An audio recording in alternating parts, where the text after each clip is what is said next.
लोक में ये दो ही पुरुष है, नाशवान और अविनाशी। हाँ। सब प्राकृतिक भूत नाशवान है और परमधाम रूपी ऊंचे शिखर पर रहने वाला अविनाशी आत्मा शिव कही जाती है। अक्षर है, क्षर और अक्षर दो प्रकार के पुरुष हैं इस संसार में। क्षर माने क्षरित होने वाले, जिनकी शक्ति क्षीण होती रहती है, और दूसरा वो जो क्षरित नहीं होता है, किसी के संग के रंग में आकर के भी क्षरित नहीं होता है। वो कौन है?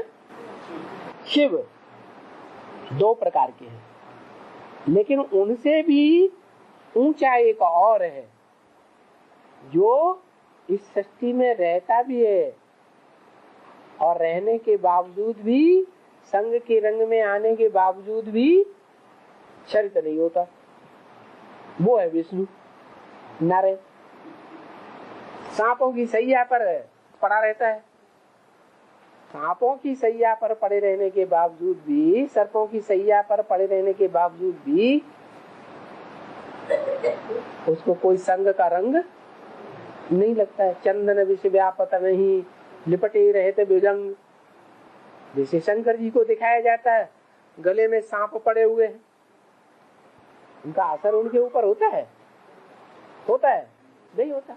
ऐसे ही विष्णु को दिखाया जाता है, सर्पों की सैया पड़ी हुई है, माने इधर भी सर्पिणी पड़ी है, उधर भी सर्पिणी पड़ी है, उधर भी सर्पिणी पड़ी है, उनको कोई असर ही नहीं होता। नहीं तो किसी पुरुष का ये हाल हो तो क्या होगा है? 4-6 दिन में मर जाएगा, जिंदा रहेगा? अब मर जाएगा। और फिर इसमें बाबा कि दो पुरुष, तो एक तो शिव हो गया, एक तो नाशवान हो गया बाबा। शंकर को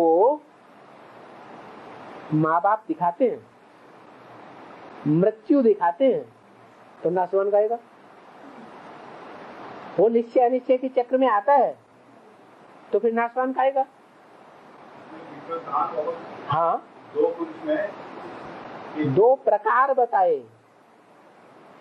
एक प्रकार वो है जो क्षरित होते रहते हैं, क्षरित होते होते होते होते संपूर्ण निश्चय अनिश्चय बुद्धि बन जाते, संपूर्ण मृत्यु को प्राप्त हो जाते,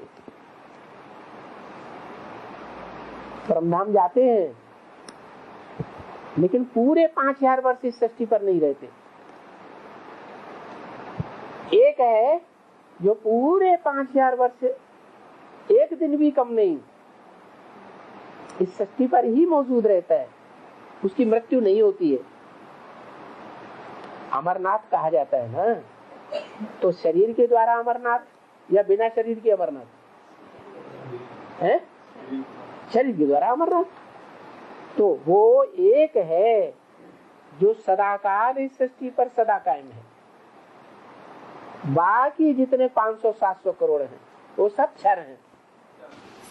स्टेज की नाशवान है बाबा, स्टेज की नाशवान है। देही तो नाशवान होती है और आत्मा नाशवान होती है क्या? आत्मा का जन्म कम हो जाएगा, 1 दिन कम हो जाएगा, 4 दिन कम हो जाएंगे, वही क्षरण हो गया। डिफरेंस बिटवीन ज्ञान योगा और कर्म योगा बताइए। डिफरेंस बिटवीन ज्ञान योगा और कर्म योगा। ज्ञान और योग ये अलग अलग नहीं है। ज्ञान योग, कर्म योग। हाँ, वही बताया, जो ज्ञान है वही योग है, जो योग है वही ज्ञान है। क्या? सांख्य योगो पृथक वाला प्रवदंती न पंडिता। जो पंडित लोग हैं, सांख्य माने ज्ञान और योग माने याग, इन दोनों को अलग अलग नहीं मानते।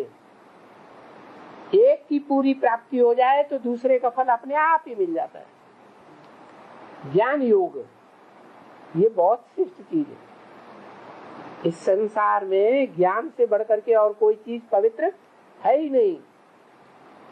ज्ञान योग और कर्म योग, जो ज्ञानी है वो वही ज्ञानी है जो कर्म करते हुए याद में रहे, ज्ञान में रहे। कर्म संन्यास वो योगी नहीं। कर्म को छोड़ दिया, कर्म इंद्रियों से कर्म करना ही छोड़ दिया। ज्ञानी किस बात का? ज्ञानी वो जो कर्म करे, कर्म करते हुए भी उस कर्म में लिम्पायमान न हो, लागत न जाए, अटैचमेंट न आए, बुद्धि उपराम बनी रहे। जैसे विष्णु सर्पों के साथ रहा पड़ा है, उनके साथ कार्य व्यवहार में रहा पड़ा है या नहीं? रहा पड़ा है, लेकिन उसकी बुद्धि के ऊपर कोई असर, सर्प का विषैला असर होता है? सर्प तो बड़े बेविचारी होते हैं। विष्णु को बेविचारी कहेंगे? उसका तो नाम ही है विष्णु, नो विषय काल। और